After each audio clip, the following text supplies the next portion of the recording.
Hello, my name is Reverend Dr. May Elise Cannon. Today is Wednesday, July 30th, 2025. Today is day 663. Thank you so much for your prayers for the gathering that we're at. I hope to be able to talk to you about it more in the days ahead. It is being hosted at the Carter Center, facilitated by Churches for Middle East Peace. So thank you for your prayers. Updates on the last 24 hours. In Gaza, the UN has reported evidence of widespread starvation and famine, and that is increasing. I talked about the integrated food security phase classification platform. 2 out of 3 famine thresholds have been reached in Gaza, plummeting food consumption and acute malnutrition. The UN urges that this call to action is urgent and that international actors must help provide aid and offer support in ending the war that is causing the catastrophe. Trump yesterday said that the U.S. has sent money to support Gaza aid efforts, and he thinks Israel, quote, can do a good job of distributing aid. May I just say, the evidence is far to the contrary of that being the case, in that Israel is the occupying power. The occupying power should not be distributing food, and thus far has been using it as a weapon of war.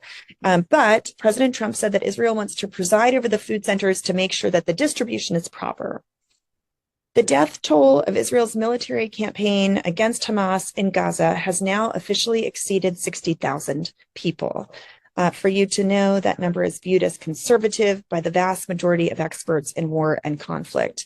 Public health analysts, doctors, conflict casualty monitors say the figure is likely to be a significant undercount.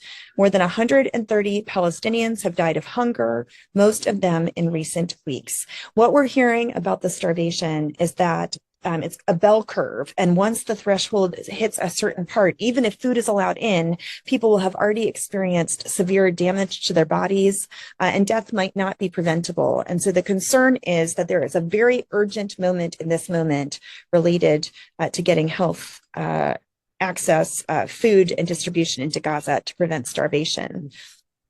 In terms of ceasefire negotiations on the 25th, President Trump stated that Israel must get rid of Hamas after negotiations failed.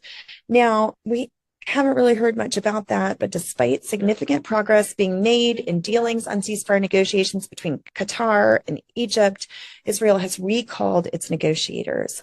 White House envoy Steve Witkoff and Prime Minister Netanyahu have stated that alternative options will be used to bring the hostages home. The big fear has been that last week, Trump said that increasing war efforts in Gaza, which of course has the most devastating effect on civilians, might be one of those alternatives.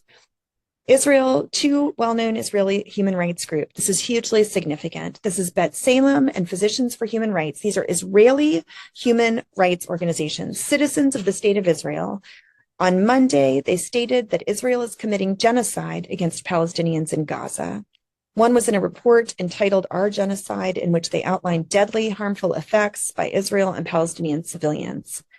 Israeli far-right minister Smotrich stated that there is a plan for Jewish settlements that were evacuated 20 years ago to be rebuilt in Gaza. We know that that's been the case. The big question is the Israeli government going to implement that? He also said the war created an opportunity to expand them even. These statements came after the Netherlands and another far-right minister from entering the country. An Israeli settler on Monday killed a well-known Palestinian activist whose work was featured in the Oscar-winning documentary No Other Land. Witnesses gave accounts. An Israeli judge has since released the settler, who is now on house arrest. I'd encourage you to look up that story. And if you've not seen the documentary No Other Land about Masafer Yatta and the occupied West Bank, please do. A well-known analyst, spokesperson posted on social media that the Israeli government is now discussing whether or not to permanently annex parts of the territory in Gaza as a mechanism of putting pressure on Hamas to give up hostages. This could be one of those alternatives President Trump was talking about. This analyst said they have been calling for this since the beginning of the war, a position that's echoed by Ben Shapiro. The Israeli government considers the obvious solution annexation after they have tried everything else. That's a quote from that social media post. In Lebanon, in June 2023, there was a tribunal that charged Mohammed Ayad and 4 others to the murder of Private Sean Rooney, who was a UN peacekeeper. He was killed in December of 2022. Today, 6 of the accused people were convicted with the chief defendant, who then sentenced them to death. Syria will hold its first parliamentary elections since the fall of the former Bashar al-Assad regime last December. That will happen this December, the first parliamentary elections in Syria. The country has become increasingly invited.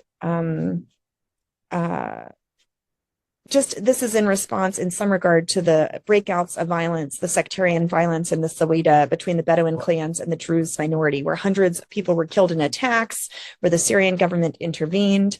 But the government ultimately sided with the clans, and the Druze minority reported continued violence against them. Israel intervened on behalf of the Druze and launched airstrikes against Syrian forces to protect the Druze minority. In international news, the UK has said they will recognize the Palestinian state in September unless Israel takes substantive steps to end the appalling situation in Gaza.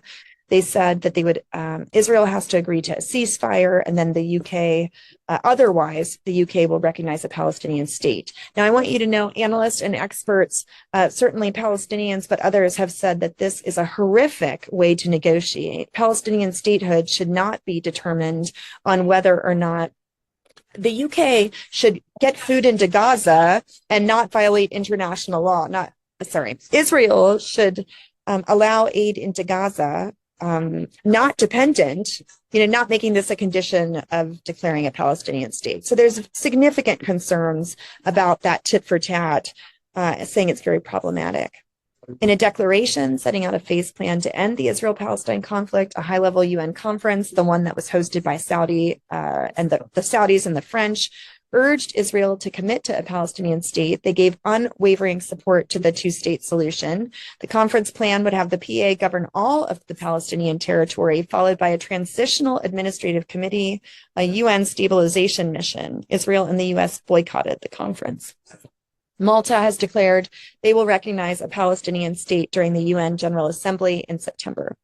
I wanted to make sure that you knew that Bernie Sanders is forcing the vote today in the Senate on the joint resolutions of disapproval. As the ceasefires collapse between Israel and Hamas, the military aggression in Gaza has been horrific. Over the past month alone, Israel's bombs have killed and wounded hundreds and thousands of civilians. The joint resolutions of disapproval approved by Senator Bernie Sanders would block U.S. offensive weapons shipments to Israel. By stopping these arms, Congress would send a clear message that only diplomacy, not more weapons, is the way to achieve a peaceful settlement to the violence. By the time you see this video, I would imagine that vote will have taken place. But we've been partnering with our member communion, the Friends Committee for National Legislation, and calling for the joint resolutions of disapproval to be passed. It's very unlikely it will do so, but any support would be beneficial. There is no break between the Prime Minister of Israel and the President, with their relationship stronger than it's ever been. That was according to the U.S. Ambassador of Israel, Mike Huckabee. Huckabee also called on European leaders' decisions to recognize a Palestinian state very foolish. Finally, closing with an update on Christians in the Middle East. Embrace the Middle East, one of our UK partners, is an ecumenical Christian group that works to uplift and protect marginalized groups in the Middle East. On July 25th, they shared an update from Caritas Jerusalem. Our colleagues in Gaza are no different than the rest of the civilian population. They're being starved, they're under siege, they're surviving on little more than salt, water, and tea. Yesterday, Dr. Jihad, our medical consultant in Gaza, witnessed a deeply distressing scene. An injured child awaiting surgery was crying uncontrollably.